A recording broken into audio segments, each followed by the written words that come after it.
પહેલાં તો બધા સંગીત પ્રેમીઓ અહીંયા જે કલાકારો રજૂ થાય છે એને ખૂબ માન સન્માન આપે છે, કદર કરે છે. એ જ રીતે રાજકોટમાં એક એવા બીજા કલાકાર છે જેમને આપણે રાઠોડ સાહેબના નામથી ઓળખીએ છીએ અને સ્ટેજ બધા કલાકારો સિંગરોને બનાવીને આપે છે.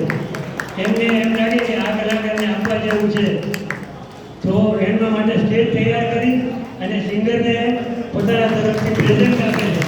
આ એક કદરદારી એવી છે કે આપણે એમનો કોઈ મોલ નથી અને આપણે આશા રાખીએ કે દરેક સિંગરોને આ રીતનું સન્માન આપતા રહે.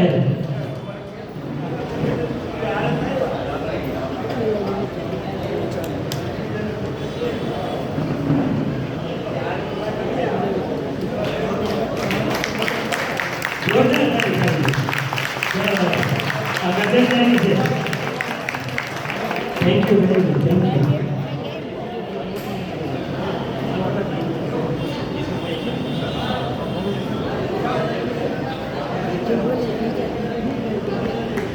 Thank you so much. આટલા સરસ ઓનર માટે થેન્ક્સ અ લોટ. મને ખબર નથી હું ડિઝર્વ કરું છું કે નહીં, પણ એમને ખૂબ જ સરસ ખરેખર આબેહૂબ સ્કેચ બનાવ્યો છે અને દિલથી મને ખૂબ જ ગમ્યો છે. Thank you so much. આટલા પ્રેમ માટે, આટલા આદર સન્માન માટે thanks a lot. Special thank you to ભરતભાઈ. Thank you so much once again.